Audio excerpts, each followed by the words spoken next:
Hey guys, Buildzoid here, and today we're going to be taking a look at some memory timings for 16GB Hynix 8i in a single rank configuration with an Intel CPU running DDR5-7600. Now, the memory kit that I'm using here is a Kingbank M-Power Edition 2x16GB 7600 CL36 kit.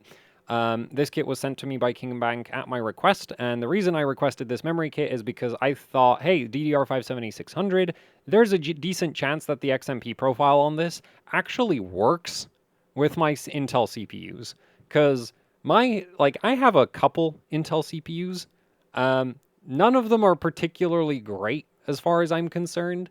But generally my experience has been that at least up to like DDR5-7600 on 1 DIMM per channel boards like the Apex Encore or the Apex or the MSI Z790 I Edge. So that's the ITX Edge, not the ATX one, because the ATX one has too many memory slots. Yeah, so ITX Edge, the Tachyon, I think I already mentioned the Z790 Dark, but yeah, that board too. All of these 1 DIMM per channel boards, in my experience, generally behave pretty well up to like DDR5 7600, and then past DDR5 7600, everything gets horrifically flaky.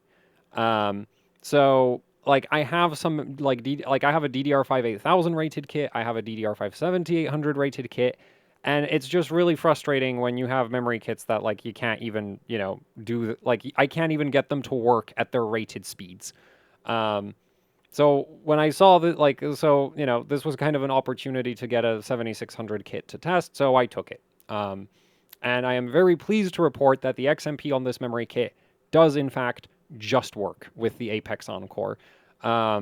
I haven't yet checked if it also just works on boards like the Tachyon and the Dark, but I would expect it to do so. Because to be completely honest, I haven't actually noticed the Apex being like massively better than any of the other boards, but that might be just because my CPUs are so incredibly terrible. It's just basically my struggles with Intel CPUs above DDR5 7600 are basically the same regardless of what board I use. So at this point, I'm just like, so it's really hard for me to say if like, oh, is the Apex better than a Tachyon, or is the Dark better than the Apex, or the Tachyon is like, eh. None of them are stable above 7600 in my past experience. So like, I don't know, maybe. But anyway, this is a 7600 kit, so it does in fact, I mean, I guess there's still a chance that you could get a CPU that's like even worse than what I have, and then 7600 won't work. But chances of that are hopefully really low, right? Like this is always hard to say, but yeah, basically above 7600, I have serious doubts about things working on at like XMP settings. Also, I wouldn't expect 7600 to work on a 4-DIMM board, but I haven't verified that with this memory kit yet. I'll briefly check if like there's any chance of the XMP profile on these sticks working on the 4-dimmers that I have. I don't have high expectations for that. The 4-dimmers generally get really flaky above, like some of so a lot of the 4-dimmers like even struggle to reach 7200. So, yeah, but anyway, so I wanted I wanted to test a memory kit where the XMP profile is like already fast and also works, instead of memory kits that are really slow and then sure you have a ton of overclocking headroom, but if you run into like frequency if you're trying to stabilize high frequencies, it doesn't, like, there's more guesswork to it potentially. Than if you just have a memory kit that's rated at 7600 and it also just works at 7600. So, yeah, that was sort of my thought process here, was like, it's 7600 at XMP. The XMP will almost certainly work on an Apex, on a Tachyon, on a Dark, on a ITX motherboard. So, that'll be nice. I won't have to question why nothing is working. And then we can just worry about tightening up the timings, which unfortunately was still a hell of a workout. I've spent like three days on it, which is not that bad. That's like significantly less time than I've spent on like trying to get high speeds to work, or like the DDR5 8000 kit that I have, which I never got working. So. But anyway, where was I going with this? Yeah, so this is at 70, this is just at 7600. I did very briefly check if like there's any chance of this doing DDR5 8000. I couldn't get Y-Cruncher to run more than a single loop at DDR5 8000, so I just kind of gave up on that because I've done this before. I don't need to, I'm done. I've given up on speeds above 7600 working on Intel CPUs, so here we are. Anyway, I guess I should give you a look at what these actual memory sticks look like, because obviously from the top-down view in the motherboard, you can't really tell. So I have, like, the thing is, I'm also kind of trying not to spend too much time on this testing, because I did get a bunch of kits from Kingbank, so need to get through them. And also I plan to test these sticks with, like, AMD systems and that kind of thing, especially because, like, Ryzen 9000 actually has some improvements with the memory controller has some improvements in terms of its configuration for high memory speeds. Like, they fixed the memory ratios above DDR5 8000 now, so yeah, maybe I'll have DDR5 8200 or higher working on AMD once I get a 9000 series chip in. Anyway, so here's one of the other kits. They all use all the kits I got from Kingbank use the exact same heat sinks. There is a thermal pad on the power delivery circuitry that's on your DDR5 stick. You won't be able to see it, but like I've checked that there is a thermal pad on the power delivery circuitry. Yeah, these heat sinks are a bit taller, but they're not super tall. They are quite heavy. Also, they're very out of focus right now. Come on, camera. Yeah, so that's what they look like. Supposedly a 10-layer PCB, but I've not taken sandpaper to these sticks to verify that. Anyway, so I don't like it probably is a 10-layer PCB because those are actually kind of common for DDR5 sticks these days, as far as I know. But anyway, so that's what these memory sticks look like, though I imagine you're probably more interested in what kind of timings they do. And also how much stress testing I've done on them. So here we are.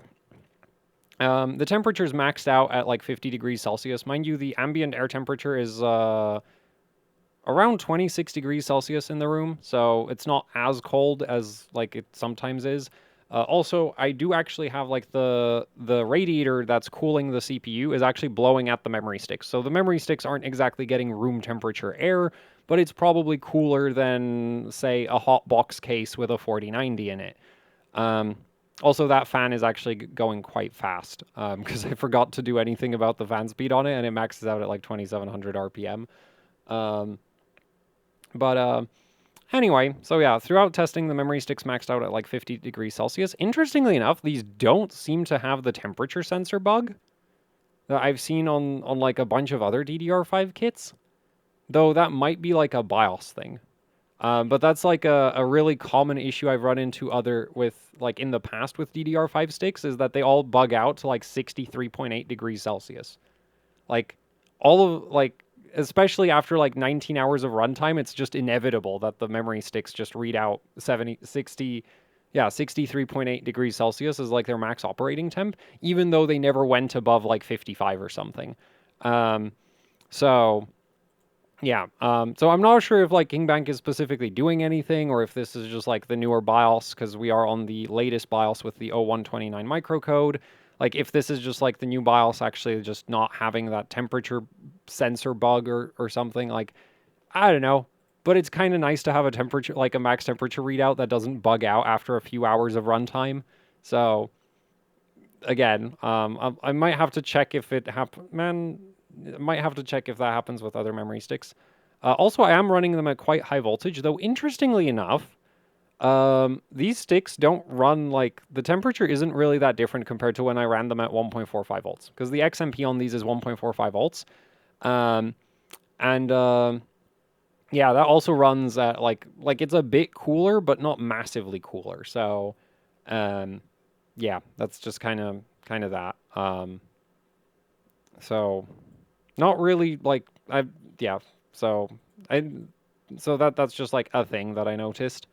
Probably because like I guess we're like hitting the heat dissipation limits of the thermal pads or something on these sticks. Anyway, also here you can see the like XMP profile, right? 3800, 36, 30, 46, 46, 120 at 1.45 volts.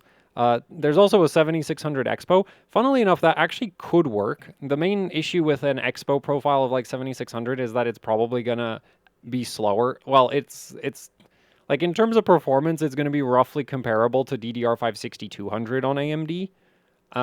Just because of the 2-to-1 mode versus 1-to-1 mode behavior on AMD CPUs. But yeah, that's not a concern for Intel, right? With Intel, it's just like more memory speed, more better. So anyway, in terms of stress testing, oh, actually no. One thing I do wish Kingbank would like change about their memory kits is give them actual like part numbers, because it's a little it doesn't really matter, but it is kind of annoying when, you know, the memories, like these memory sticks don't have like names, right? Like they don't have like model names. And I do find that kind of frustrating. Technically it makes sense, right? Because if you think about it, like as a just comparison, let's say G-Skill, right? G-Skill has like flare, like they have flares and tridents, and back in the day had like G-Skill Pi, and what else was there? Rip jaws, right? And you had all of these different like memory module model names, but honestly, they're just like heatsink names, right? And the underlying like memory chips and the PCB are completely independent of the actual like part number, like of the model name of the memory kit.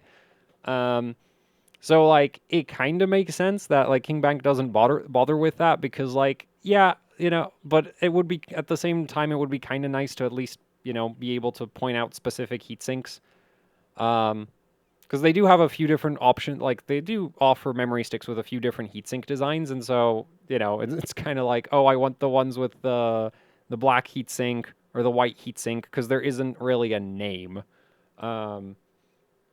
for the memory stick. So I do find that like kind of annoying. But it doesn't, like, as far as the actual memory is concerned, it doesn't matter, right? Like the memory, like the PCB doesn't, the memory chips don't care if you give them a fancy name. So, anyway, so that's that. As you can see, in terms of stress testing, if you're wondering what this is a wrapper for HCI MemTest Pro. This is still running right now. It's been running for the last 5 hours. There's no errors. And the reason I'm using this wrapper for HCI MemTest is because if you just use regular HCI MemTest, it hates the E-cores. So if you spawn 32 threads, all 32 threads will end up running on the E-cores. And you can fix that by going into like Task Manager and then manually reassigning all of the threads to the appropriate cores. But like, who wants to do that, right? So anyway, this wrapper just takes care of that for me. So I don't have to like manually configure HCI, like don't have to deal with that. And this handles the E-cores on its own. As you can see, all of the cores are loaded. Yeah, you'll also notice that I've been doing all of the stress testing with the oscilloscope hooked up, and you can see that the highest, oh no, I don't have my pointer. Anyway, the maximum voltage that the oscilloscope has like recorded throughout all of this testing is 1.46 volts. And this is with a like manual like voltage limit and some undervolting on the CPU. But this is just to see how it's running in what I would like, I guess, regular use, if you will. It's not really, I mean, I guess games would be kind of similar to memory tests. They'd probably, like, they wouldn't load the memory sticks as hard as the memory test. But in terms of, like, okay, actually the CPU is pulling 200 watts, so HCI is actually doing a pretty good job of loading up the CPU. Yeah, so I've just been keeping an eye on the voltages, and yeah, there's, like, this is good. This is all good. So anyway, yeah, so 5 hours of HCI MemTest. HCI doesn't run super hot, but I do like to run it as like just another test, because you shouldn't just run, like, also, I haven't run test mem 5, mainly because I find the UI really janky. Also, I haven't really noticed TestMem5 to be like significantly better than just like running a lot of Carhu or running a lot of memtest HCI, or and also running like YCruncher. Like TestMem5 is a perfectly good free memory stress test as long as you run it for long enough, right? And the same is true for, I'd say, most memory stress tests, but I would also just run a different, like a mix of stress tests. Um, just because with certain systems, like for certain things, YCruncher VT3 test is just better at catching certain issues than, say, Carhu is, or HCI memtest is. Um, so especially on Ryzen, I've noticed that like there's some motherboards that really hate running YCruncher and other motherboards that really hate running Carhu, which is just kind of interesting and sort of illustrates the reason why it's like, oh, you should run different. You shouldn't just have one memory stress test that you run, right? Like, at least if you really care about stability, you should run a bunch of different tests. YCruncher is free, by the way, so there's absolutely no reason not to use this, right? Like, this you have to buy, this you have to buy, and actually buying HCI memtest these days is kind of a pain. Um, but yeah, with with a memory stress test is like you should run different memory stress tests because they don't necessarily all catch exactly the same issues in the same amount in the same amount of time. And it's also like a good idea to just like, load the memory at like different temperatures because that can affect things. So like Carhu is the hottest running out of these three tests, and memtest runs sort of like midway between VT3 and Carhu in terms of memory temperatures, but VT3 actually loads the CPU the hardest out of these. And so VT3 tends to be really good for catching like memory controller instability, whereas like Carhu and HCI. Actually, I'm not even sure what HCI specifically tends to catch, but like I've run into situations where I'd like run a bunch of Carhu and then run HCI, and HCI would error out.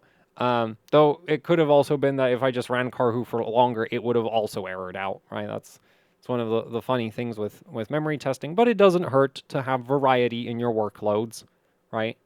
Um, so yeah, as a bare minimum, I would say, YCruncher is free, TestMem5 is free. Run at least both of those, and I would run like YCruncher. I run for over 2 hours, and actually on Ryzen systems, I'll actually run it sometimes longer because some like certain things again, it just depends. Um, and then for the actual like memory stress tests like Carhu or HCI, these definitely like I'd say run them overnight, which I take to mean at least 8 hours, right? So like I started Carhu yesterday, I went to sleep, I woke up, and then I started memtest. Is the setup here, right? So like Carhu ran for 9 hours or almost 10, and then here we have HCI at 5 hours and 24 minutes. And yeah, so I would consider this stable. Like for day-to-day use, I would not see any. I mean, you would also want to do like a reboot check with DDR5 systems that can just like. And the really annoying thing with the reboot instability is that there's like sometimes it happens after like several months, right? Like you just one day you boot the system up and it's just decided it's not gonna work today, and then sometimes you can just fix that by like forcing a memory retrain, and sometimes it just won't, which is super annoying. I've like with my personal daily system, the thing is like I can't, for test benches like this, I can't tell you how they behave 6 months into the future.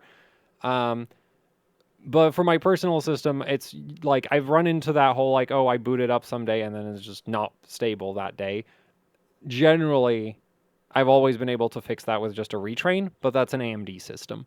Um, so I don't know, like I haven't tried dailying Intel CPUs. So I can't say like if like what kind like if you'd have to do anything more than just forcing a retrain if you ran into that with an Intel system. Um, but yeah, anyway, I would consider this quite stable. Also, the fact that we're a DDR5-7600 makes me like less worried. Like the XMP profile on these memory sticks never had any issues, right? Like I ran a bunch of like different memory settings that like didn't work. I did eventually like I figured out why they didn't work, so that's why we're here. That's why this video is getting made. Um, But yeah, so I ran like a whole bunch of different settings that just didn't work. But anytime I went back to the XMP profile, everything was back to normal. So that's like really good. Whereas with like that's like the nice thing with having an XMP profile that like actually works instead of like a DDR5-7800 kit or a DDR5-8000 kit where it's like, well, what are my fallback settings? I guess JDEC, right? Which is just like, that's not helpful, right? It's like, yeah, the memory works at DDR5 4800, and then if I want to run it at the rated speed, I need to like manually tune it. Here, like, you know, that sort of convenience of like, I can just check if the XMP still works, and the XMP never, like, I've not run into, like, I've not had the XMP like fail. Now, admittedly, I haven't run the XMP through like this level of stress testing, but the thing is, a lot of the settings I was testing would error out in like, a few seconds to a few hours. And anytime I was on those settings, like I could switch back to XMP and it would just be fine. So whereas with the higher rated kits that I have, like the DDR5 8000 kit, like it just doesn't run Y Cruncher at all. That's like, there's just like out of the box, it doesn't. So with that kit going like, oh, is it my settings or like, nah, yeah. But here, this is a 7600 XMP, so it does have that like fallback of just, yeah, you can just go back to the XMP settings and it works. And I've not had any issues with it working at 7600. So anyway, we're now gonna stop HCI. I'm gonna take a screenshot of everything, so that like just in case, like I screw up something in this video and I want to keep a backup of these settings. Also, you can see that we don't have any errors in hardware info because sometimes you'll get like cache errors or something, and those show up down there. Now for performance, I like PipePrime. PipePrime is a free benchmark, and it's really sensitive to memory timing adjustments. It scales with basically everything. Also, it's quite consistent. Not the most consistent thing ever, but it is relatively consistent. So I really like this as a way of testing memory performance, because it gets faster with memory speed. It gets faster with, like, if there's a memory timing that actually matters, it matters to PiPrime, right? So like PiPrime gets faster if you lowering TRAS. For a lot of other synthetics won't necessarily react to this very much. PiPrime does. Like, PiPrime gets significantly faster from lowering TRAS. PiPrime gets significantly faster from lowering TWR pre. Now, we'll get to that. Why is that so loose, right? But we'll get to that. It benefits from lowering like TRDDG a bit. It benefits from basically any timing that you can tweak will affect PiPrime. Assuming that it's like a timing that actually does anything, right? Because obviously this is a single rank system, so adjusting the dual rank timings isn't going to do anything. Which is why they're also like, they're whatever the motherboard went with. Right, you like adjust TRD-SG from 16 to 14, PiPrime gets faster. You adjust right to right from 16 to 12, PiPrime gets faster. I don't have that right now because that was making Y Cruncher upset, but anyway, yeah, so I love this benchmark because it just responds to everything, which cannot be said for something like the IDA latency test, because the IDA, like, I've seen CPUs literally go to sleep running the IDA latency test, which is really annoying because that test actually like gets faster if your CPU is at full boost compared to idle. But because that test is so light, sometimes the CPU will just like sleep through it and your latency's higher because the CPU isn't boosting enough. Not really a concern for PiPrime, though. Admit it's still kind of like on Ryzen systems, PiPrime still has like boost becomes a problem. With Intel CPUs, it's less of a problem because the Intel CPUs have a much dumber boost algorithm. Yeah, so I love PiPrime for memory testing. Anyway, the XMP profile on this memory kit scored ran PiPrime in like about 7 seconds, and 750 milliseconds. Oh, I guess the one downside to PiPrime is that it's really exaggerated in terms of how much it reacts to memory performance. Like, PiPrime is so sensitive to memory latency that it took a long time before DDR5 beat DDR4 in PiPrime. Like, and even, I think even this year, I think Splave set a PyPrime world record as an outright fastest time using Intel 11th gen with DDR4, because this benchmark is so sensitive to memory latency. Event like I think right now it is back to being like the world record is back on like DDR5 for PyPrime, but that should give you some idea of just like how insanely biased towards memory performance it is, and also how much it's biased towards specifically memory latency, right? Like PyPrime will quite happily tell you that DDR4 is better than DDR5, which is generally not true these days. But yeah, like my point is that it's really like a really nice synthetic benchmark because, but then the downside is that because it's so insanely sensitive, if you see like a 10% improvement in PyPrime performance, most real world applications will not be 10% faster, you know? Because most real world applications aren't this memory bottlenecked. Also, it's single threaded, so you don't have to worry about like your cooling system or anything, negatively affecting the results too much, because it doesn't get very hot. So, yeah, great little like synthetic benchmark, easy to run, quick to run, kind of pretty consistent. Unfortunately, anything that's like super sensitive to memory performance is also not going to be super, like, it's going to have some consistency issues just because if there's anything else on the system running, right, and getting like accessing the memory that slows the benchmark down. Um, yeah.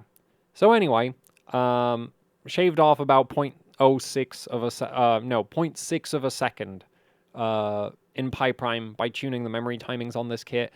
And mind you, that's more like because this is an ASUS motherboard. ASUS actually sets a lot of the memory timings tighter than what you see on, say, like a Gigabyte or an MSI motherboard when you turn on an XMP profile. So if I did the same timing adjustment on like a Gigabyte board or an MSI board, the performance gain would actually be even bigger than it is here because ASUS does like auto optimize the timings a bit. Unless you use like technically like you in the BIOS you have like the XMP1 and then you have XMP2 and then I think there's like another option below that. But XMP1, ASUS makes some minor optimizations to like the secondary and the tertiary timings.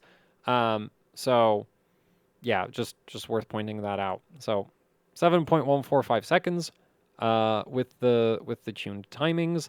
And I guess we should just go into the BIOS to look at the timings. Well, except for the round trip latencies, which are this. And I don't have the round trip latency training explicitly enabled, but I'm not sure if that means it's actually disabled. It probably is. I hope, because the thing is, this CPU is not great, and eventually I gave up on having round trip latency training turned on, just because I was having massive issues with getting this stable. Once like tuning the timings, right? Because the XMP obviously doesn't turn on the round trip latency optimizations. So anyway, yeah, let's go into the BIOS and take a look at these settings. Also, with PyPrime, I do have it set up to run specifically on the 6 gigahertz core on the CPU, which isn't necessarily the best. Because the thing is, like, PyPrime is so memory latency sensitive that it actually runs better on whichever core is electrically closest to the memory controller. Yeah. So, yeah, so I have it on thread 6 because that's the 6 gigahertz core. That's one of the two 6 gigahertz cores on this CPU. But technically, it might be faster on one of the other cores due to the like memory latency to those specific cores. But like just for consistency, right? So if you have a 14900K and you want to compare your memory performance to my memory performance, and you're running PyPrime, you need to run it with the same settings, like real-time priority, on the same thread, and don't run anything else in the background. Like, don't even, like, I didn't even run hardware info for this, right? And launch it through Benchmate, because Benchmate makes some, like, minor tweaks to the benchmarks to make them more consistent and stuff. So, anyway, yeah.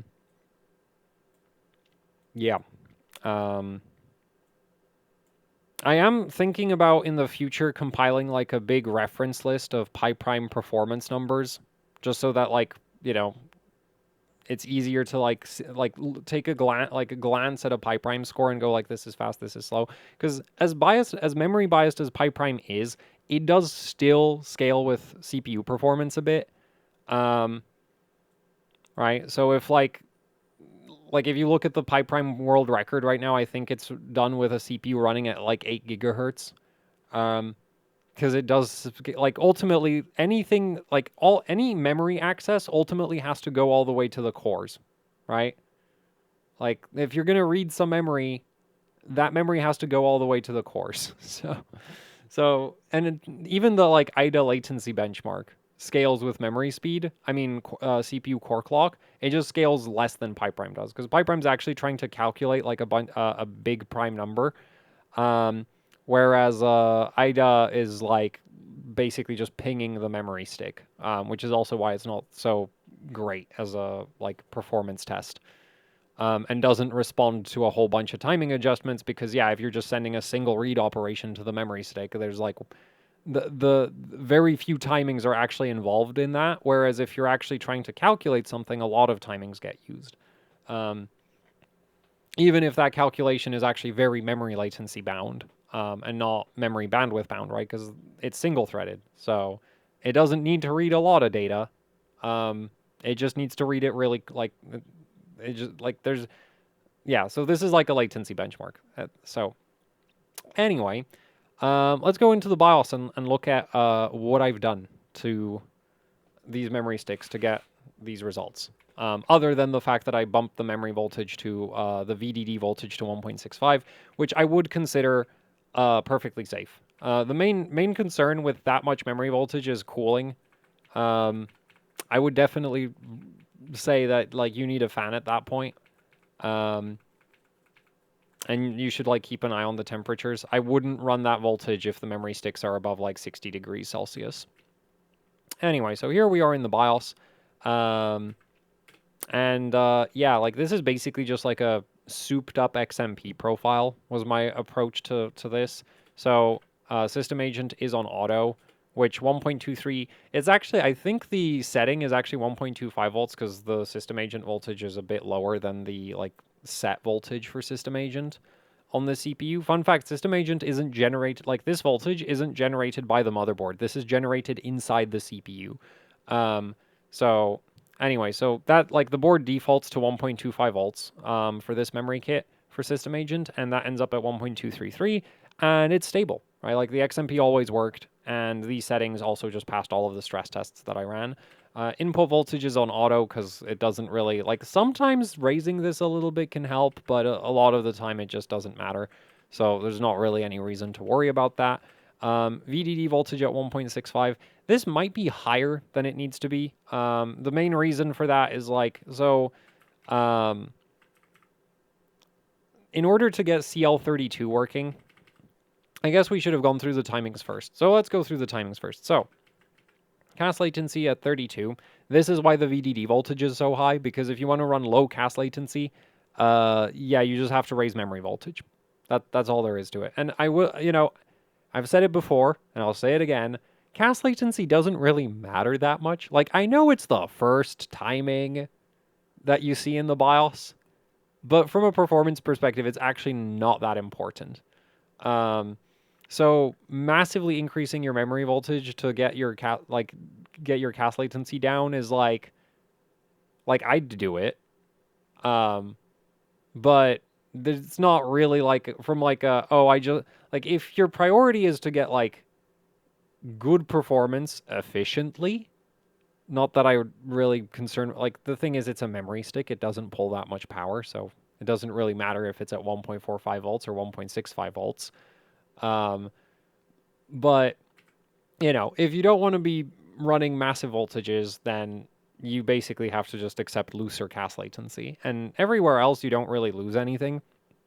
But on the flip side, Hynix memory, like Hynix DDR5 chips are very resilient, and they like, so I don't really see any harm in just like running 1.65 volts in order to get CL32 working at DDR5 7600, because it does look kind of cooler in screenshots, you know, than say 7600 CL36 does. So anyway, TRCD also scales a little bit with memory voltage. So there is a chance that if we were at like 1.45 volts, I wouldn't be able to run TRCD 44. There's a decent chance it would still work, just because it scales a lot less than CAS latency does. But yeah, I haven't checked for that, so I'm not gonna check for that now. CAS write latency, this might still have headroom to get lower.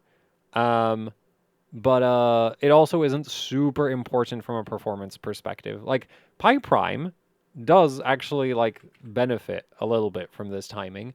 But yeah, there's really no reason to try force this timing as low as possible, because generally speaking, your CPU is not like write bandwidth limited. Like write operations are generally not super important. And what with this timing specifically controls is the delay between an activate command and your first write command, right? So this is like activate to a read command. This is activate to a write command. And so you can set this really, really low, because all that needs to have, like the reason you can set it so low is you're not actually trying to, like it, when you send an activate command, the memory basically loads, like open, yeah, like loads data from the memory array into the like output buffers. But the thing is, and actually I'm saying that probably wrong. So for like read operations, it's like there's like you're trying to read something that's in the memory, right? So, and that takes a while to get to. But for write operations, you just need to have the like IO open to the write data by in time. So it doesn't really matter if you've successfully like pulled the data out, like if the data inside the memory is like ready to be read, because we're not reading it, we're writing over it. So who cares? Right? It actually just doesn't matter what's in there. So that's why you can set this timing like ridiculously low on most memory chips, and it just works. So also because like after this you have your CAS write latency, right? So by the time the CAS write latency elapses, though that still is going to be really early, because the funny thing with Hynix sticks is you can run very low CAS write latency, and so this actually works out like that write burst is going to be arriving in 36 clock cycles. If we're going like TRCDW to write command. Whereas like a read burst would be getting outputted from the memory stick after 44 plus 32 cycles, right? So that takes forever.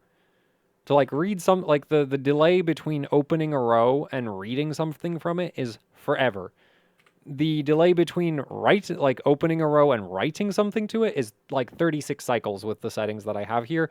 And that sounds really exciting, except it's not, because write operations are generally not latency limited. So anyway, moving on.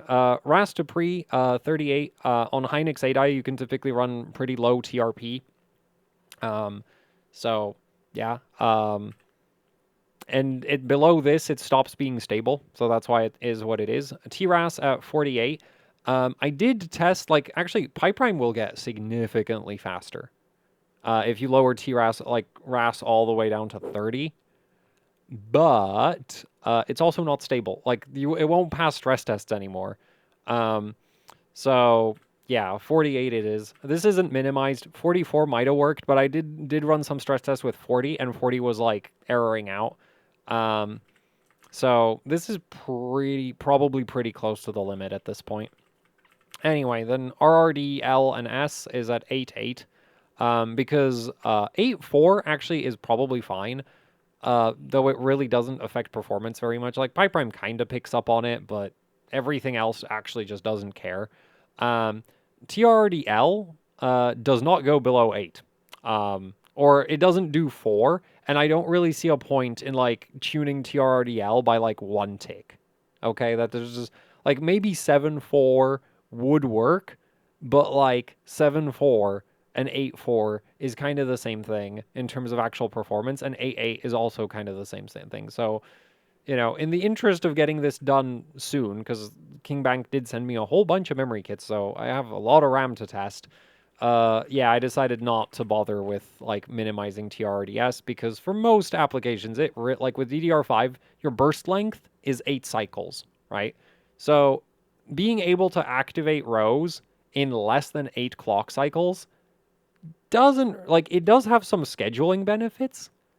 As in like you can get like the memory controller has a bit more flexibility with where it squeezes activate commands in, but it's not like DDR4 where like going from 8 to 4 is a huge performance uplift because we're already at the burst length, right? So going below this has like very minor to negligible performance gains. Totally something I would do for benching, not really something I would worry too much about for a daily system. So anyway, now refresh cycle 2 and refresh cycle same bank, these do matter. And this is one thing that kind of bugs me with seeing a lot of Intel systems tuned, is like people not separately tuning same bank from refresh cycle 2. This like admittedly PyPrime, really skews your view of timing importance because PyPrime thinks everything is important. But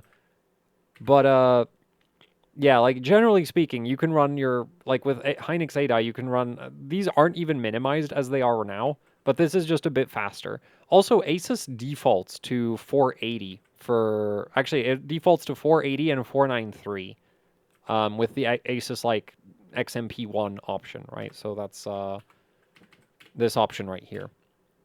So, oh no. Man, I really hope it didn't just overwrite my timings. Oh, it did. Oh.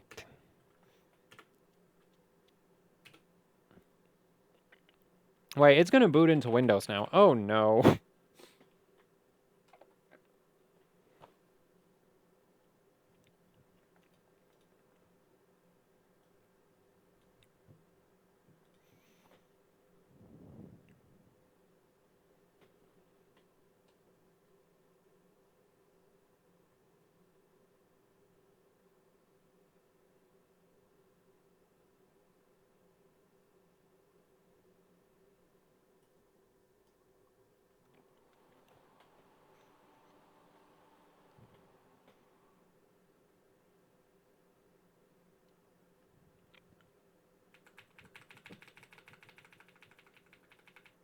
I should have just, like, reset it when it was in the BIOS. Is what I should have done, instead of escape.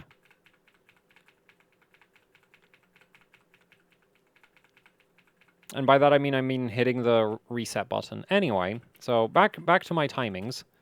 So, yeah. TRFC2 and TRFC same bank. You'll sometimes see same bank also referred to as per bank. So, like PB instead of SB, but same thing. Refresh interval at 65,111. Because that's just 65,000. If the memory sticks were running cooler, I could probably run it higher. But also at this point, it's like, well, again, like doubling the refresh interval would shave off like 0.07 calculation time in PyPrime. So like, it would be faster. But yeah, not really not really a huge priority at this point, right? Because the amount of time the memory controller spends or the memory spends refreshing when your refresh cycles are like 400 cycles and 300 cycles, they're both like 400 cycles, so let's just call it 400 cycles. Like every 65,000 cycles you spend or every like it's not even every 65,000, it's 400 out of your 65,000 cycles get spent refreshing. That's not really a big deal, right? Like that's just not really a big deal. That's like a fraction of a percent of your available clock cycles.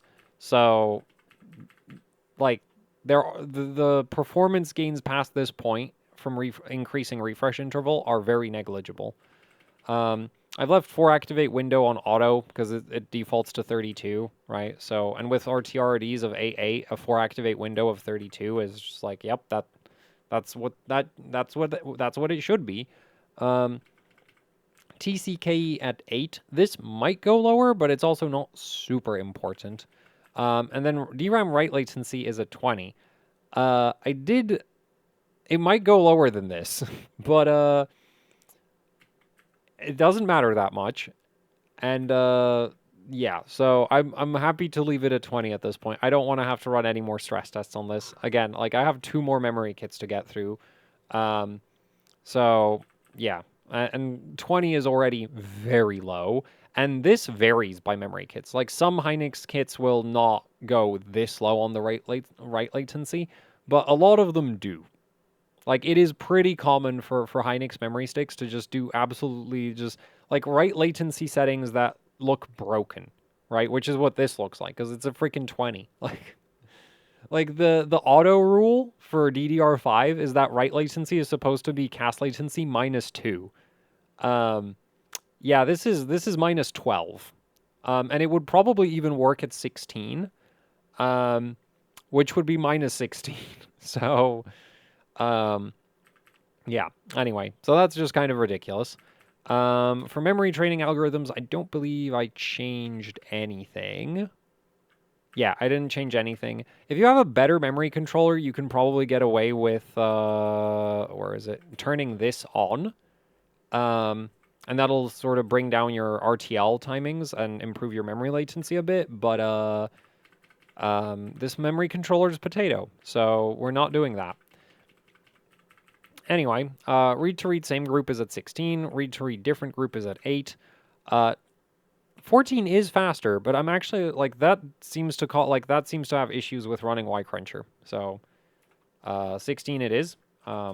16. Also, it's worth noting, if you set this to 15, it'll get rounded up to 16. Just by the way. So odd timings for your tertiaries are not a thing. Like, same thing with this. You can set this to 7 and it'll work on DDR5 because it gets rounded up to 8. It is physically impossible for it to actually be 7 for the very simple reason that a read burst is 8 cycles long. Right? And this controls, TRRD controls the number of cycles from one read burst to another read burst, from the start of a read burst to another read burst, right? So if you have an 8 cycle long read burst, you can't send another read burst for 8 cycles because there's already a read burst happening, right? Which is also why if you set this timing to 6 in the operating system, it'll instantly crash because that's just physically not possible. You can't, have an 8 cycle long read burst and then another 8 cycle long read burst starting 6 cycles after, like inside the first one, right? Because the timing is counted from the beginning of the read burst, not the end of it. So anyway, then we have read to write. These are at 18. I didn't try lower. Lower probably won't work. Write to write is at 16. This could almost certainly do 12. But I got tired of chasing like stability problems, so I left it at 16 for same group. Then write to read, same group and different group are at 64 and 44. These could... Well, this one doesn't have a lot of headroom. I think at 56 it just insta crashes, but like 60 might work. This I didn't actually crash this timing. Like I haven't checked how low you need to go before it insta crashes. So there's maybe I don't think it'll go much lower than this, but there's probably some headroom left in that. And now we get to my great source of frustration with tuning this memory kit, WRPRE, WRPDEN. These are both at 90.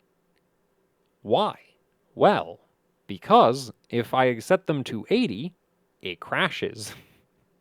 Or actually, it doesn't crash. It takes forever to error out, but it will error out. And if I set it to... And the crazy thing to me is that with these two timings, with the timings I have set for the rest of this, Pi Prime will actually continue to get faster all the way down to 40. So this is faster. But it's also completely unstable, and it doesn't get stable. Even like 80 is still not stable.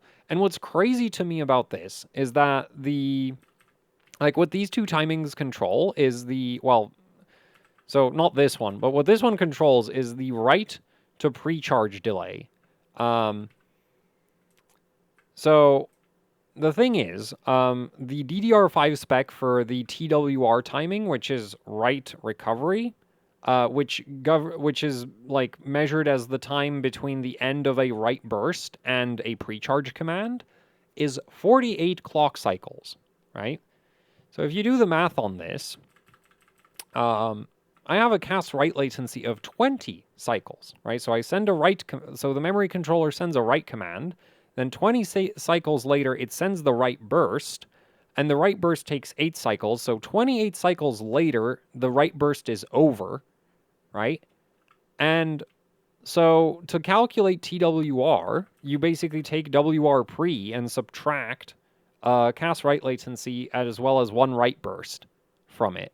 So that would be 80 minus 28, which is like 62. No, this is like 52. Yeah, 52. Which is more than the minimum TWR spec in JDEC. And that doesn't work.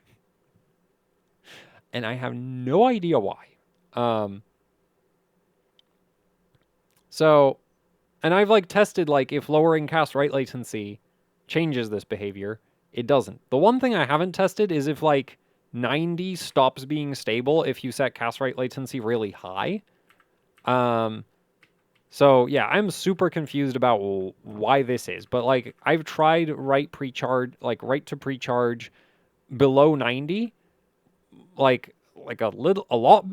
lot below 90, a little bit below 90. Like I tried 86 at one point, and 86 is still unstable, right? And so it like works at 90, doesn't work below that. I don't know why. Also, this timing shouldn't even be getting used right now, because if we go into my miscellaneous timings, I have power down mode disabled, memory controller idle disabled, and self-refresh also disabled. These are all basically just like various sleep states for the memory. So like self-refresh is the memory controller. So normally the memory controller keeps track of when different like rows in the memory need to get refreshed. So the memory controller is handling all of the refresh commands, right? Actually, is it different rows? Something like that. I'd need to check the data sheets. There may be mistakes in this video, but anyway. So self-refresh, basically the memory controller just stops communicating with the memory stick, because sending signals to the memory stick obviously costs energy, right? So instead of telling the memory stick to refresh, or like, especially if the CPU is in like some deep sleep state or something, right? The self-refresh basically just tells the memory stick, hey, refresh yourself, right? And the memory stick just refreshes itself. The thing is, going out of self-refresh takes time, right? So like transitioning out of this like self-refresh mode into running, there's a delay on that. So RAM gets faster if you just disable this completely, right? Like if the memory controller doesn't put the memory in self-refresh, the memory is always ready to go, basically. Idle is the memory controller going to sleep. Memory controllers don't, this is a desktop system. Memory controllers don't pull that much power, at least not DDR memory controllers. We don't need to idle the memory controller, and we definitely don't need to put the memory in power down. So these are all disabled. And the reason I point that out is because what the PDEN in this timing stands for is power down enable. So this is power down enable to like write recovery or something. Or like write to pre-charge. Like there's like I think it's write pre-charge, then power down enable. I don't think it's power down exit, because power down exit is like TXP and stuff like that. Anyway, so all of that shouldn't matter because the power down mode is disabled, and that does work on Intel motherboards like that. I verified with Pi Prime, it is faster. So power down is disabled. Also, there's like other timings related to self-refresh and power down that like I checked that they stopped doing anything. So the fact that I'm setting TWR PDEN to 90 here is more like a habit, because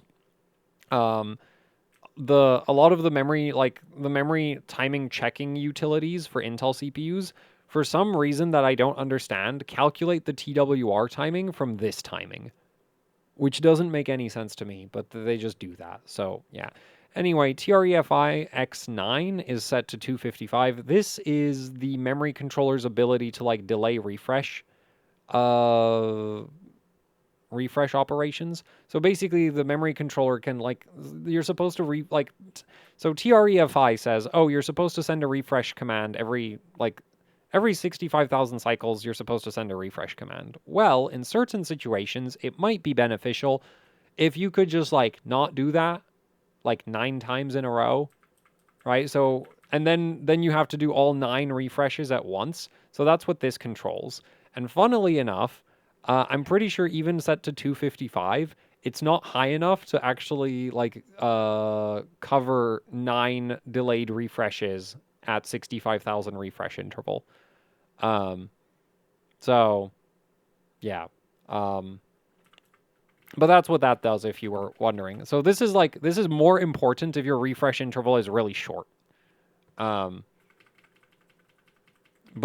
I don't know why you'd have a really short refresh interval, right? Because again, like you could set it to 65,000 and even up to like 60 degrees Celsius operating temperature, 65,000 refresh interval is generally fine. And then we have a bunch of timings down, like a bunch of memory settings down here that there's no reason to change these for this setup. So those are all on auto. So now let's take a look at the voltages. DRAM VDD is at 1.65, which is just necessary for the cast latency that I'm running. It's probably a bit higher than it needs to be. Like 1.62 would probably be enough for CL32 or even 1.6. But in like during one run of Karhu, I found that it was like significantly more stable with 1.65. So it might like there might be some other thing that the extra voltage is helping stabilize. But generally, massive VDD is for getting cast latency down. And then VDDQ's at 1.45. That's just the XMP voltage for this memory kit. It's just 1.45 for both of these. And it works. So I left it I've just left it at 1.45.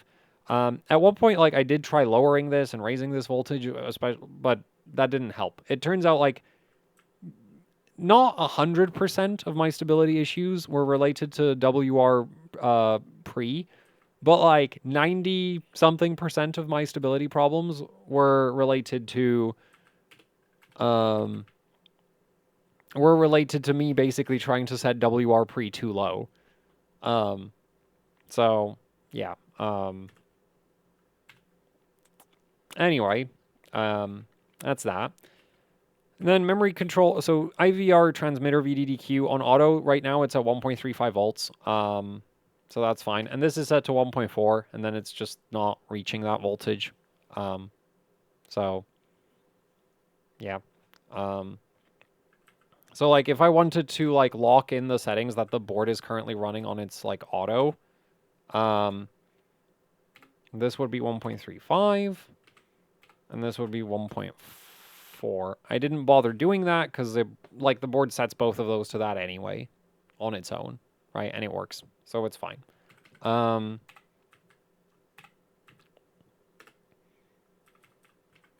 No, I guess you could I could manually lock all these voltages in and it wouldn't affect anything at this point. Anyway, also you'll notice here's my CPU undervolt, just 0.07. I didn't want to take any chances with like the undervolt being too aggressive and causing instability, especially in Y Cruncher or something. So that's why it's just like a 0.07. And then for the internal CPU power management, I have the voltage limit set to 1440, right? But which isn't as low as what I've shown in some of the other videos with 14th gen, but like it never went above 1.46 volts on the oscilloscope, so this is fine as far as I'm concerned. This is perfectly good. And then, of course, also on the Digi Plus VRM, I have level 6 LLC with sync AC/DC load line to the VRM load line. So that's the setup. And yeah, and I'm honestly like I am happy that I like finally have an Intel memory overclock where it wasn't just like it was still very painful. Especially the fact that like TWR pre is such a problem. Like I'm kind of tempted to like check if like the WR pre-behavior gets like significantly different at lower speeds or if it's like specifically this memory kit. I don't think like somebody's going to be like, oh, is the reason you could never get DDR5 8000 to work too low WR pre? No, because like again, I can't get DDR5, like I haven't been able to get DDR5 8000 to work even with XMP timings. So, and the XMP WR pre is plenty loose, right? Because again, the XMP on this memory stick does work.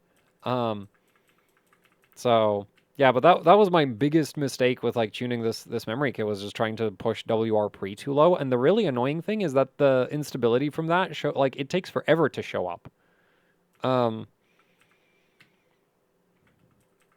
So, or well, not forever, but it takes like an hour. Like it takes a couple hours, right? Like an hour or two. In like Y-Cruncher or Karhu for that matter. And then eventually, so like basically like the process for me tuning this memory kit is like I first tuned it to like max performance in Pi Prime, right? And I got really excited because it's like, oh man, this is so much faster. And then I started running stress tests and nothing was working. So then eventually like I completely gave up, went back to XMP and just started making like slow adjustments of like, was it TRCD? No. Was it TRAS? No. Was it TRP? Actually, maybe. Like, I did try, like, TRP 36, and that does cause issues.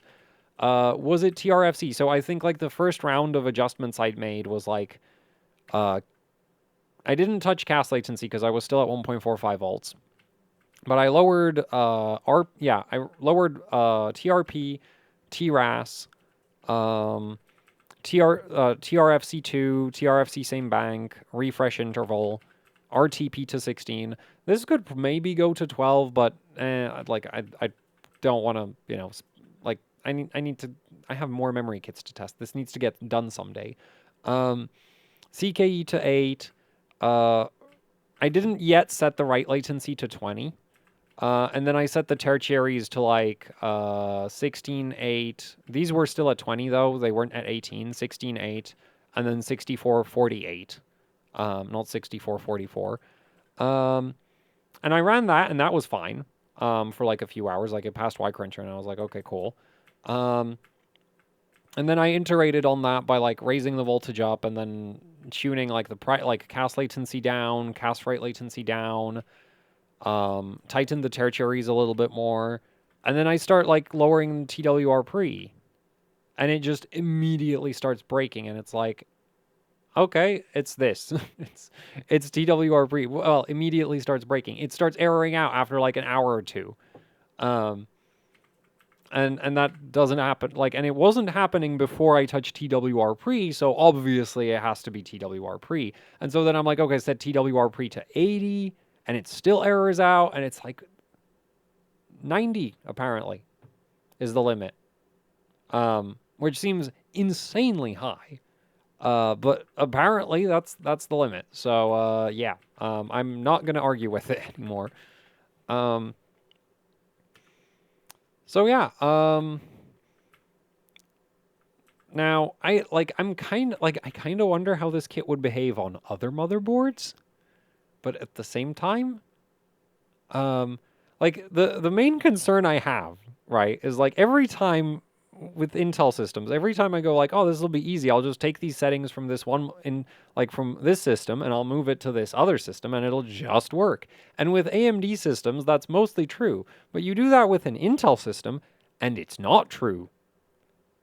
And it's like, so yeah. So on one hand, I am kind of like, I do wonder like, hey, could I just take these settings?